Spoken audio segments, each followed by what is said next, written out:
it's Green again. In this video, I'm going to be showing you how I made my Korok cosplay from the Legend of Zelda games. If you don't know, Koroks are, quote, small wooden people who wear leaf masks over their faces. They are spirits who are watched over by the great Deku Tree. They are protectors of the forest in which they live. End quote. I got inspiration to make my own Korok cosplay after I saw this cosplay by Honeyswordcosplay. I fell in love with the character design and I thought it would be pretty easy cosplay to make because I would be just using mostly things that I already owned in my closet. Speaking of, let's look at the character design. I started to sketch the design based on things I already had in my closet. I knew from the start that I wanted my Korok to be green. No one would have ever guessed that. I don't know what you're talking about. I don't get it where you get that from. And luckily, I happen to own a couple of really fitting green clothes in my wardrobe. I also remembered having some green fabrics in my stash, which I could use for the cloak and the accessories.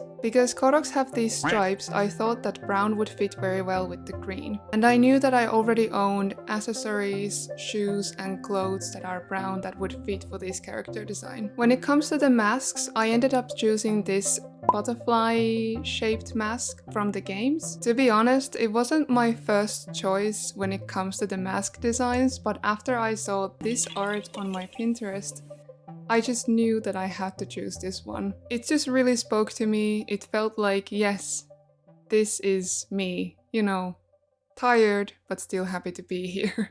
Okay, let's start from the base layers. I chose this shirt because the color fit the best for the fabric I planned on using for the cloak. I also thought that the pattern fit nicely for the theme. This is originally from H&M, back in the day when I still shopped there. I have so many of these shirts in different colors and patterns, and I just love them so much. They have this vintage / fantasy look and feel to them, and I thought that this would be kind of the vibe that I'm going for this cosplay. The trousers are second hand. As you can see, there is this stripe on the side. It's because they were a bit too tight for me, so I made them bigger using actually my assassin's fabric for it. Adding this brown waistcoat brought some brown color to the outfit. This is also second hand, but it's originally from H&M. Finishing the base layer, I used these brown boots.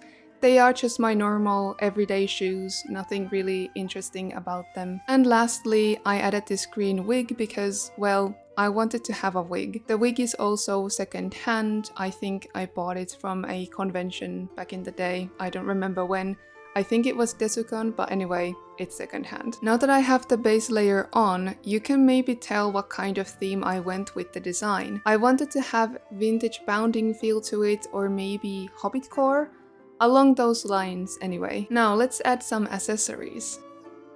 I wanted to add some controlled clutter. I wanted to build this outfit inspired by what I've seen people doing for Ren Fair events, for example. And when it comes to fantasy clothing and character design, especially D&D, I think, they have these details and layers after layers on, and well, just clutter to them. So, starting with this brown thrifted scarf on my waist, and on top of that a brown belt with some bags. All these are different shades of brown, fitting well for the character design's color palette. The belt is self-made back in the day when I was doing historical reenactment. The smaller bag is also made by yours truly.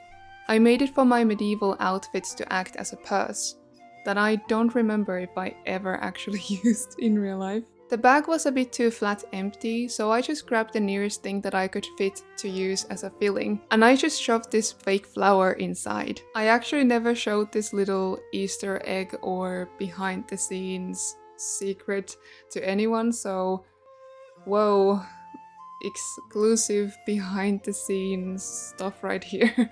How exciting! The bigger bag I bought from a medieval market years ago. I unfortunately don't remember the seller. It's very handy, a nice big pocket that fits easily my phone, purse, and other knickknacks that we will come back later. For my arms, I added these really quickly thrown together faux leather armor pieces. I originally made these for a night OC for a TikTok tag. Side note, using these directly on your skin is super sweaty. I do not recommend this. In my original sketch, I made these green gloves, but I ended up actually running out of time for the convention and in my skill levels, I've never done gloves before, so I kind of wanted to abandon the idea anyway. And then I realized that I already had so much green going on in my outfit. So actually abandoning the original sketch design idea of green gloves and adding some more brown into outfit, I actually like the outcome a lot more than I originally thought that the character would look like. On my hips, I wanted to make this jewelry piece. You know, these things that were really popular in the early 2000s, I think. Can someone educate me on that? I think it's the early 2000s. The round beads I bought, but these fake embers I found in my make these into something one day box. It was originally a necklace, just plastic fake beads, and I like how the round beads are different colors and then the embers bring kind of a natural, earthly look to the piece. From the same box, I found these two necklaces. I don't remember who they belonged to or if I thrifted them. I was originally supposed to wear a brown scarf on my neck, but I forgot to ask my mom to borrow hers, so these had to do. And I actually like the little bling. I have been using this brown bag as a convention bag and I decided to finally upgrade it for this outfit. I have been meaning to do something fun with it, maybe paint it or do some embroidery or just something to make it more interesting and less dull. And I recently found these images on my Pinterest that piqued my interest because whimsical, leaf, bag, fun. I traced the flap of the bag, added this leaf-like shape to it, sewed it on, and then added the details with the same yarn as I used for the hip jewelry piece. And now I have a little bit more whimsical bag in my everyday wardrobe.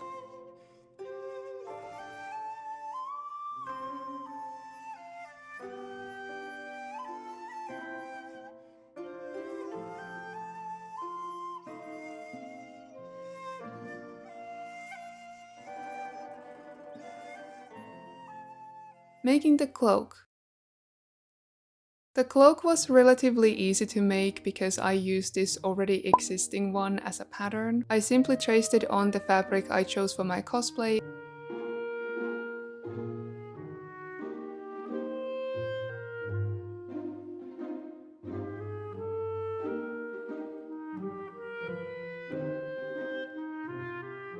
I did the same thing with the hood and ta-da! We have a new cloak.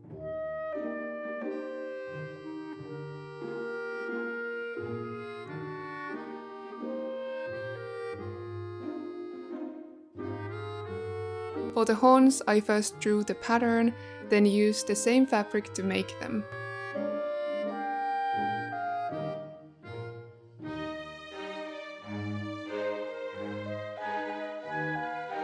I stuffed them and for some extra support used toilet paper rolls. I don't know if the paper rolls were actually necessary, but there is no harm with some extra support just in case. Then all I had to do was hand sew them on. To finish up the cloak, I hand sewed these faux leather yarns on the front and added a couple of beads on them for decoration.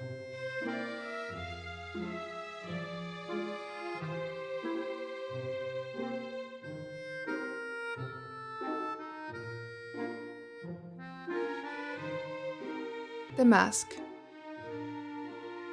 For the base of the mask, I sacrificed this cardboard box. It was the sturdiest cardboard I had, so the box had to go. Well, just the lid, actually. Thank you for your patronage! I decided to use carton paper to make the leaf-like patterns. A huge thank you for Hansu who drew all of our masks for our Korok cosplays. You did an amazing job. This was a huge help, so thank you very much. The first layer was easy, just made holes for the eyes, nose and mouth and glue it on both sides. The top layer was a bit challenging, it took a bit time, but in the end it was a pretty easy job. I used this old skirt's fabric for the eyes, nose and mouth so I could see while using the mask. I did end up gluing paper on the back of the mask on the eyes because you could see way too clearly through them. I didn't use them to look through them anyway, so they could go. When it comes to attaching the mask on my face, I made this simple headband and made it easily removable using Velcro. I wanted both the headband and the mask itself to be easily removed, so this is how I made it.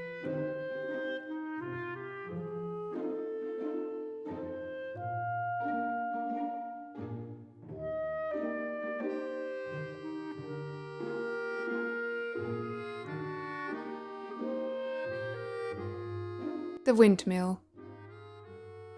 For the windmill, I used an old arrow that is broken and therefore unusable for the stick part. I removed the feathers and disguised the remainings with fabric, and for the extra detail, wrapped this brown yarn around it. That created this handle, and I do like it as a detail. I think it looks more interesting this way, even though it wasn't in my original sketch. Now that I think about it, I actually never sketched the windmill. I had to use a YouTube tutorial for the cutting and constructing the windmill because I have never made these before, but after realizing it was basically just making a Christmas tart out of paper, I got the hang of it quickly.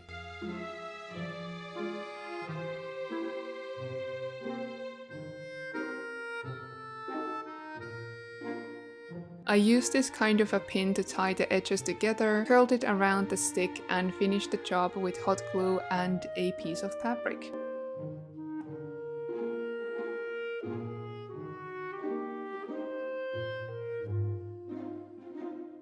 To be honest, it's a bit of a disappointing fade wrap because it doesn't actually spin, but it looks nice at least. And that is all of the layers, all the details. My Korok is complete. Final reveal.